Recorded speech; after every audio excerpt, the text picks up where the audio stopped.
Good morning everyone. Today I am going to discuss about CAM pathway, which is also the type of carbon dioxide fixation in plants. Okay मैंने आपको C3 और C2 और C4 cycle के बारे में already समझा दिया है कि ये जो पाथवेज होते हैं वो कार्बन डाइऑक्साइड को फिक्स करने के लिए होते हैं प्लांट्स के केस में, और जो कैम पाथवे है उनमें से एक है जो कि मैं आज डिस्कस करूंगी। कैम पाथवे का नाम कैम पाथवे कैसे पड़ा? कैम मतलब कि क्या होता है? क्रस्टुलेशियन एसिड मेटाबॉलिज्म। ये स्पेसिफिकली ऐसे प्लांट्स में होता है जो कि ड्राई हैबिटेट में रहते हैं, जहाँ पे वाटर लॉस की कंडीशन ज़्यादा हो सकती है अगर उसका स्टोमेटा जो है डे टाइम में खुला हुआ होगा तो इसीलिए जो प्लांट्स होते हैं ड्राई हैबिटेट में या फिर एरिड हैबिटेट में, उनको जो है अगर वाटर लॉस को ओवरकम करना है तो उसी कंडीशन में वो कौन सा पाथवे रन करते हैं? CAM pathway. क्या बोलते हैं उससे? क्रस्टुलेशियन एसिड पाथवे। ओके, अब देखिए जैसे कि इनमें जो होता है कैम पाथवे में कौन सा स्टोमेटा होता है? Scoto active. कौन से स्टोमेटा होते हैं? Scoto active stomata. Scoto active stomata जो होते हैं ऐसे स्टोमेटा होते हैं जो कि नाइट टाइम में क्या होते हैं? ओपन। नाइट टाइम में ओपन होते हैं और डे टाइम में क्लोज। क्यों क्लोज होते हैं? क्योंकि उन्हें क्या करना है? ओवरकम वाटर लॉस या फिर ट्रांसपिरेशन। ओके, तभी तो ड्राई हैबिटेट में या फिर एरिड कंडीशन में वो रह पाएंगे।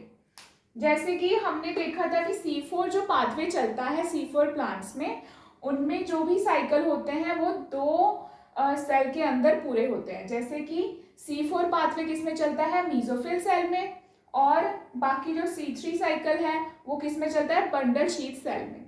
बट कैम पाथवे जो होता है, जो कि कैम प्लांट्स में पाया जाता है, वो कभी भी दो सेल के अंदर डिफ्रेंशिएट नहीं हुआ है, वो एक ही सेल के अंदर पूरा हो जाता है, पूरा पाथवे। ओके, अब देखिए जैसे कि मीजोफिल सेल ने रात के टाइम में, नाइट के टाइम में कार्बन डाइऑक्साइड प्लस वाटर और कौन सा इसमें मॉलिक्यूल है? PEP, phosphoenol pyruvate. कितने कार्बन का है? 3 कार्बन मॉलिक्यूल है।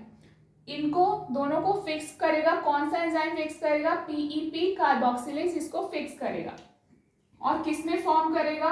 ऑक्सैलो एसिटिक एसिड में फॉर्म करेगा। ये भी क्या है? 4 कार्बन कंपाउंड। अब यहाँ पे क्या हुई? NADPH की ऑक्सीडेशन हुई प्लस प्रोटॉन, और रिड्यूस फॉर्म क्या बनी? NADP plus. अब आगे क्या है? ऑक्सैलो एसिटिक एसिड जब मलेट में चेंज होगा तो मलेट में, ये नाइट टाइम का बता रही हूं मैं आपको, नाइट टाइम में जो मलेट 4 कार्बन का बना वो एज मैलिक एसिड जो है स्टोर हो जाएगा वैक्यूल में। वैक्यूल में स्टोर होगा, तब तक स्टोर होके रहेगा जब तक डे टाइम नहीं आ जाता, क्योंकि फूड जो बनता है प्लांट के केस में उसके लिए सनलाइट इंपॉर्टेंट होती है, तो डे टाइम में ही उनको सनलाइट मिलेगी, तो इसीलिए मैलिक एसिड जो है वैक्यूल में स्टोर होके रह जाता है, जो कि खुद ब खुद कितने कार्बन का है? 4 कार्बन का। और देन ये जो है जब डे टाइम आ जाता है तो ये मलेट जो है, जो कि 4 कार्बन है, with the help of malic dehydrogenase enzyme, malic dehydrogenase enzyme as a malic enzyme यहाँ पे एक्ट करती है, और ये क्या चेंज करता है? मलेट को पायरुवेट में चेंज करता है। पायरुवेट क्या है? 3 कार्बन कंपाउंड है, और यहाँ पे कार्बन डाइऑक्साइड जो है रिलीज करता है। इधर से एक कार्बन डाइऑक्साइड रिलीज हुआ, वो किस में जाके अपना रोल प्ले करेगा? वो C3 साइकिल में जाएगा, क्योंकि कार्बन डाइऑक्साइड कहाँ पे फिक्स होती है? C3 साइकिल में। With the help of which enzyme? Rubisco enzyme fix करता है।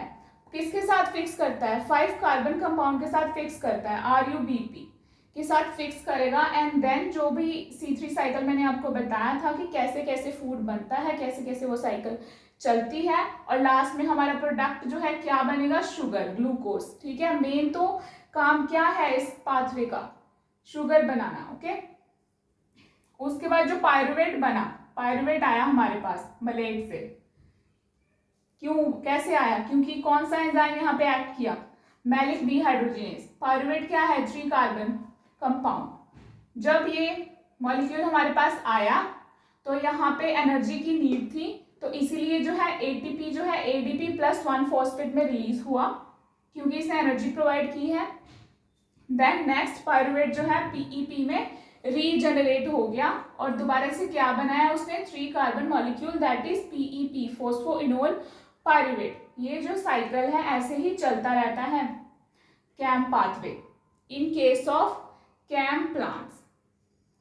और ये क्यों होता है? क्योंकि इन्होंने वाटर लॉस और ट्रांसपिरेशन को ओवरकम करना है, क्योंकि ये एरिड कंडीशन में रहते हैं जहाँ पे वाटर लॉस की मात्रा ज़्यादा हो सकती है अगर स्टोमेटा खुला हुआ दिन के टाइम में। इसलिए जो है स्टोमेटा हमेशा क्लोज रहता है दिन के टाइम में और हमेशा ओपन रहता है नाइट टाइम में। कार्बोक्सिलेशन किस में होती है? नाइट टाइम में। और डी कार्बोक्सिलेशन, कार्बन डाइऑक्साइड की रिलीज कब होती है? Day time. Always remember this. This is all about CAM pathway. I have explained all the 3 pathways in carbon dioxide fixation. First C3, C4 and then CAM pathway. I hope आपने देख ली होगी, अगर नहीं भी देखी है तो आप देख लीजिएगा।